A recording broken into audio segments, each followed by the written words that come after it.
भारत के यशस्वी माननीय प्रधानमंत्री जी से अनुरोध करूंगी कि वे अपने आशीर्वचन से हमें अनुग्रहित करें, हमें कृतार्थ करें। नमस्कार। उत्तर प्रदेश के राज्यपाल श्रीमती आनंदीबेन पटेल जी, राज्य के लोकप्रिय और यशस्वी मुख्यमंत्री श्रीमान योगी आदित्यनाथ जी, यूपी सरकार के अन्य मंत्रीगण, संसद में मेरे अन्य सहयोगी, विधायकगण और मेरे प्यारे भाई और बहनों, अपने पराक्रम से मातृभूमि का मान बढ़ाने वाले राष्ट्र नायक महाराजा सुहेलदेव की जन्मभूमि और ऋषि मुनियों ने जहां तप किया, बहराइच की ऐसी पावन धरा को मैं आदरपूर्वक नमन करता हूं। वसंत पंचमी की आप सभी को, संपूर्ण देश को बहुत बहुत मंगल कामनाएं। मां सरस्वती भारत के ज्ञान विज्ञान को और समृद्ध करे। आज का दिन विद्या आरंभ और अक्षर ज्ञान के लिए बहुत शुभ दिन माना जाता है। हमारे यहां कहा गया है, सरस्वती महाभागे विद्ये कमल लोचने, विद्या रूपे विशाल लक्षी, विद्याम देहि नमोस्तुते। अर्थात, हे महाभाग्यवती ज्ञान रूपा, कमल के समान विशाल नेत्र वाली ज्ञानदात्री सरस्वती, मुझको विद्या दीजिए, मैं आपको नमन करता हूं। भारत की मानवता की सेवा के लिए रिसर्च और इनोवेशन में जुटे, राष्ट्र निर्माण में जुटे हर देशवासी को मां सरस्वती का आशीर्वाद मिले, उन्हें सफलता मिले, यही हम सभी की प्रार्थना है।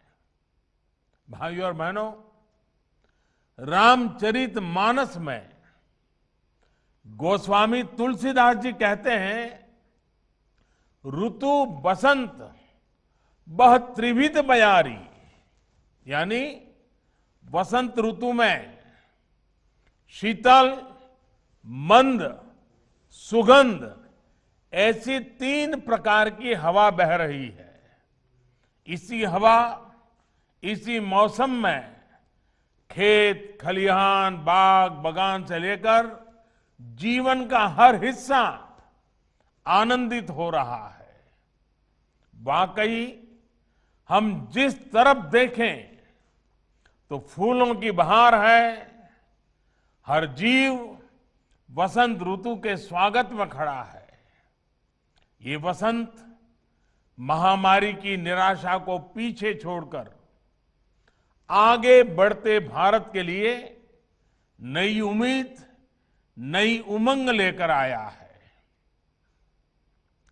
इस उल्लास में भारतीयता, हमारी संस्कृति, हमारे संस्कारों के लिए ढाल बनकर खड़े होने वाले महानायक महाराजा सुहेलदेव जी का जन्मोत्सव हमारी खुशियों को और बढ़ा रहा है। साथियों, मुझे करीब 2 साल पहले गाजीपुर में महाराजा सुहेलदेव की स्मृति में डाक टिकट जारी करने का अवसर मिला था। आज बहराइच में उनके भव्य स्मारक के शिलान्यास का सौभाग्य मिला है। ये आधुनिक और भव्य स्मारक ऐतिहासिक चित्तौरा झील का विकास, बहराइच पर महाराजा सुहेलदेव के आशीर्वाद को बढ़ाएगा, आने वाली पीढ़ियों को भी प्रेरित करेगा। साथियों, आज महाराजा सुहेलदेव के नाम पर बनाए गए मेडिकल कॉलेज को एक नया और भव्य भवन भी मिला है। बहराइच जैसे विकास के लिए आकांक्षी जिले में स्वास्थ्य सुविधाएं बढ़ना यहां के लोगों के जीवन को आसान बनाएगा। इसका लाभ आसपास के श्रावस्ती, बलरामपुर, सिद्धार्थनगर को तो होगा ही, नेपाल से आने वाले मरीजों को भी ये मदद करेगा। भाइयों और बहनों, भारत का इतिहास सिर्फ वो नहीं है जो देश को गुलाम बनाने वालों, गुलामी की मानसिकता के साथ इतिहास लिखने वालों ने लिखा। भारत का इतिहास वो भी है जो भारत के सामान्य जन ने भारत की लोक गाथाओं में रचा बसा है, जो पीढ़ियों ने आगे एक पीढ़ी से दूसरी पीढ़ी बढ़ाते रहे हैं। आज जब भारत अपनी आजादी के 75वें वर्ष में प्रवेश कर रहा है, तो ऐसे महापुरुषों का योगदान, उनका त्याग, उनकी तपस्या, उनका संघर्ष, उनकी वीरता, उनकी शहादत, इन सब बातों का स्मरण करना, उनको आदरपूर्वक नमन करना, उनसे प्रेरणा पाना, इससे बड़ा कोई अवसर नहीं हो सकता है। ये दुर्भाग्य है कि भारत और भारतीयता की रक्षा के लिए जिन्होंने जीवन समर्पित कर दिया, ऐसे अनेक नायक नायिकाओं को वो स्थान नहीं दिया गया जिसके वो हकदार थे। इतिहास रचने वालों के साथ इतिहास लिखने के नाम पर हेरफेर करने वालों ने जो अन्याय किया, उसे अब आज का भारत सुधार रहा है, सही कर रहा है। गलतियों से देश को मुक्त कर रहा है। आप देखिए, नेताजी सुभाष चंद्र बोस जो आजाद हिंद सरकार के पहले प्रधानमंत्री थे, क्या उनकी इस पहचान को, आजाद हिंद फौज के योगदान को वो महत्व दिया गया जो महत्व नेताजी को मिलना चाहिए था? आज लाल किले से लेकर अंडमान निकोबार तक उनकी इस पहचान को हमने देश और दुनिया के सामने सशक्त किया है। देश की 500 से ज्यादा रियासतों को एक करने का कठिन कार्य करने वाले सरदार वल्लभ भाई पटेल जी के साथ क्या किया गया? देश का हर बच्चा इस बात को भली भांति जानता है।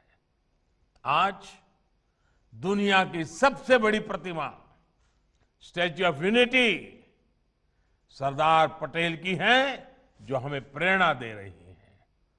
देश के संविधान देने में अहम भूमिका देने वाले वंचित, पीड़ित, शोषित की आवाज बाबा साहब आंबेडकर को भी सिर्फ राजनीतिक चश्मे से देखा गया।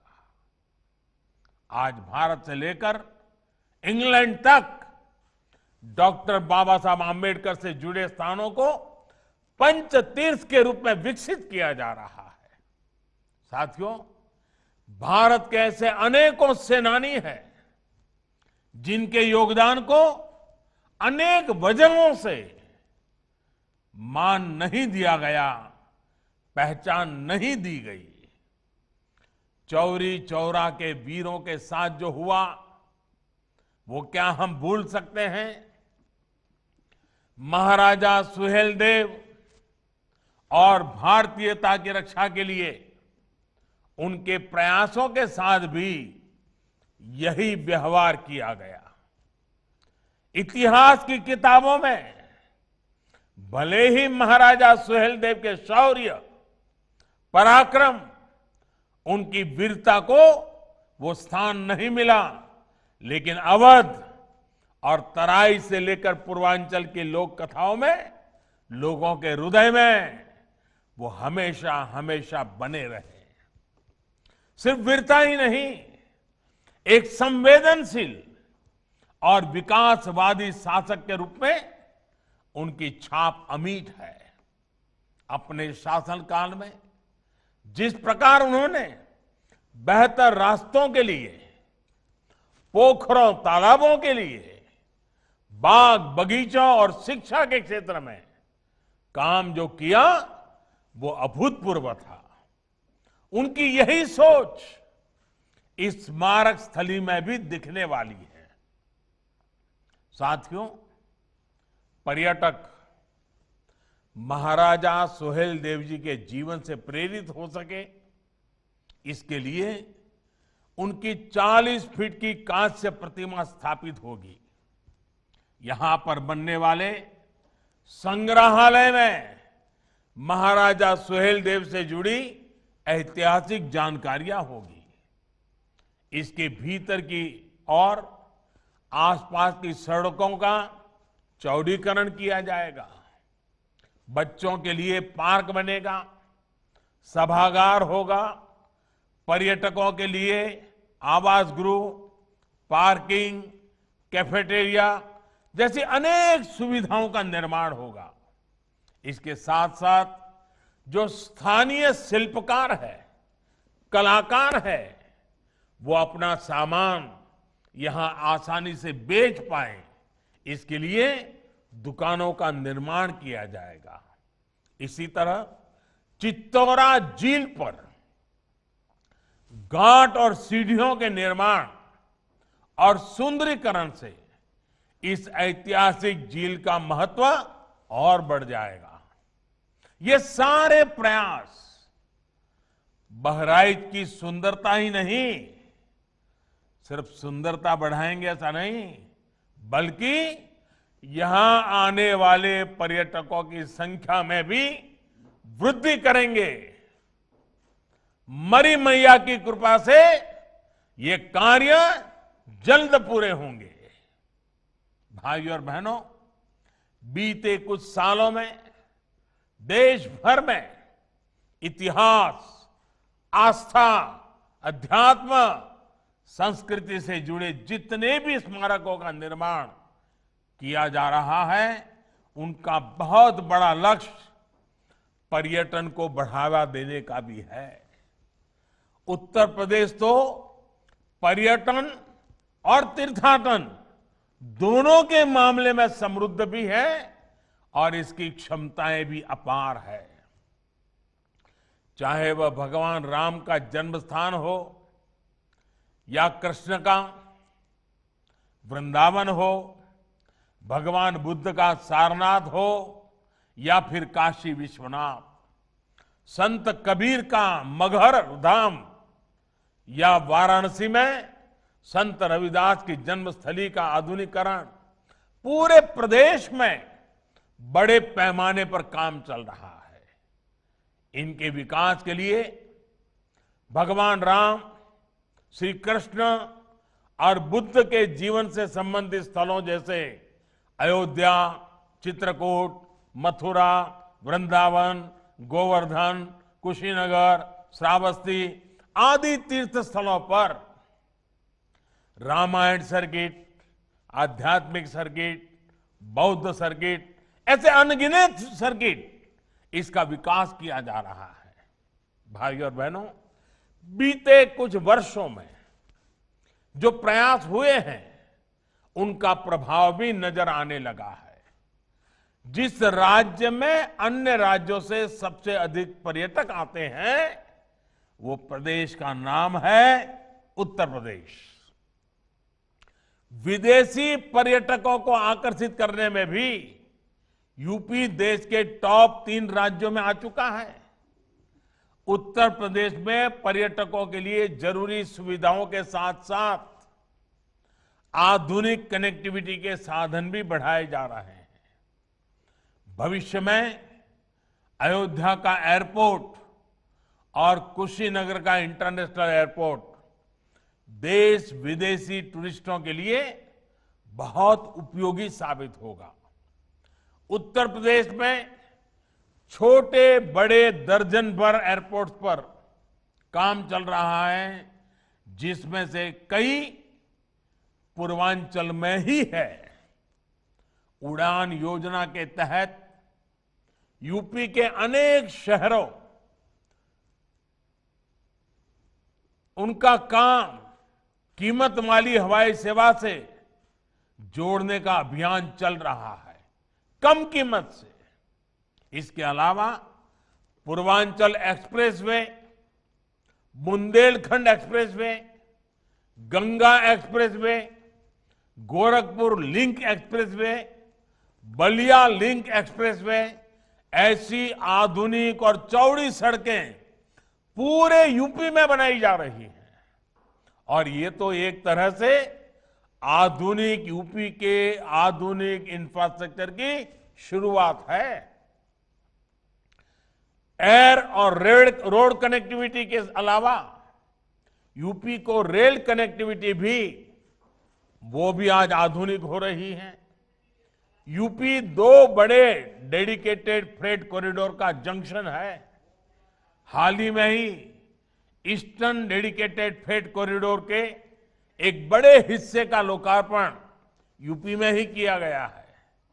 यूपी में जिस प्रकार आज आधुनिक इंफ्रास्ट्रक्चर पर काम चल रहा है, उससे उत्तर प्रदेश में उद्योग लगाने के लिए देश और दुनिया के निवेशक प्रोत्साहित है। इससे यहां नए उद्योगों के लिए तो बेहतर अवसर बन ही रहे हैं, यहां के युवाओं को रोजगार के नए अवसर भी उपलब्ध हो रहे हैं। साथियों, कोरोना काल में जिस प्रकार से उत्तर प्रदेश में काम हुआ है वो बहुत ही महत्वपूर्ण है। कल्पना करिए, अगर यूपी में हालत बिगड़ते तो राष्ट्रीय अंतर्राष्ट्रीय स्तर पर किस तरह की बातें की जाती। लेकिन योगी जी की सरकार ने, योगी जी की पूरी टीम ने बेहतरीन तरीके से स्थिति को संभाल करके दिखा दिया।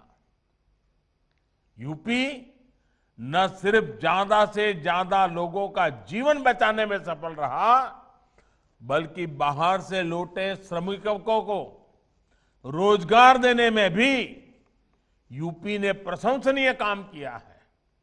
भाइयों और बहनों, कोरोना के खिलाफ यूपी की लड़ाई में पिछले 3-4 वर्षों में किए गए कार्यों का बहुत योगदान रहा है। पूर्वांचल को दशकों तक परेशान करने वाली दिमागी बुखार का प्रभाव यूपी ने बहुत कम करके दिखाया है।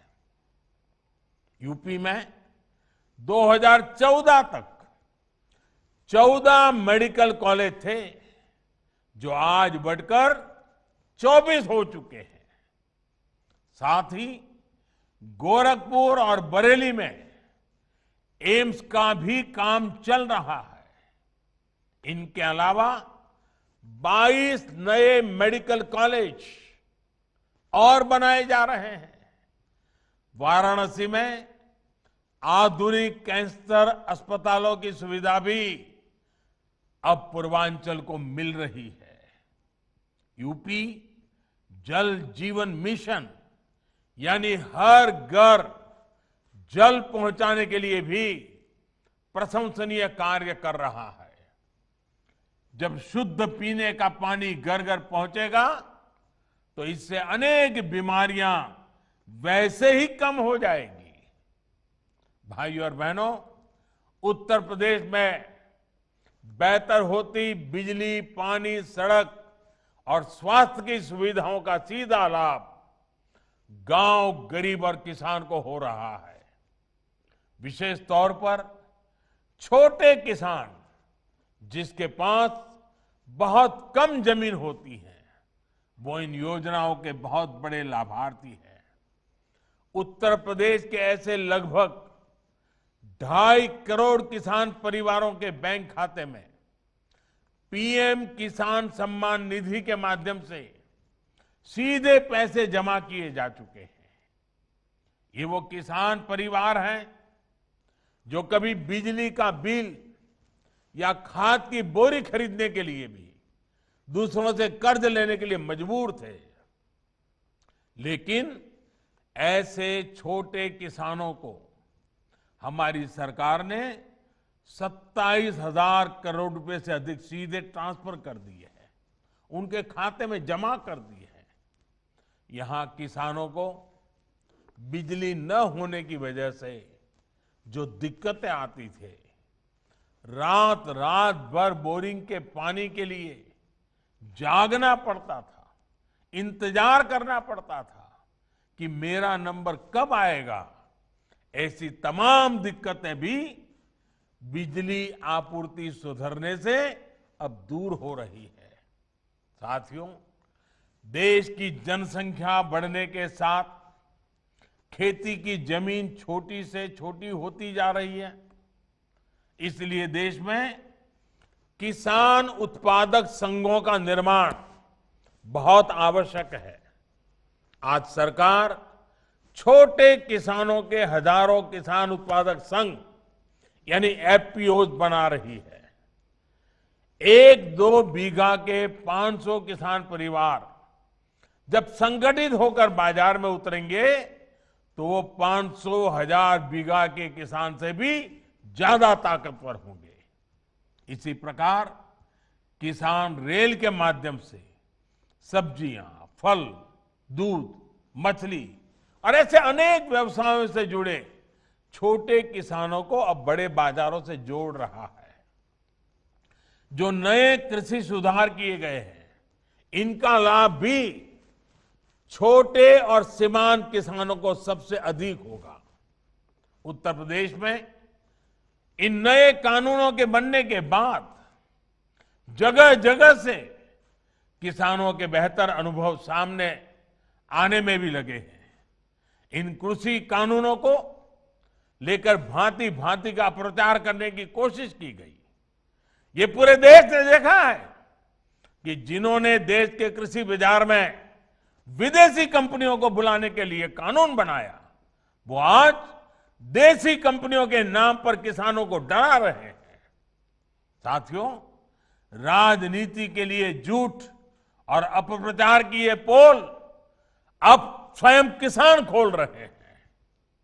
नए कानूनों के लागू होने के बावजूद यूपी में इस बार पिछले साल की तुलना में 2 गुने किसानों का धान खरीदा गया।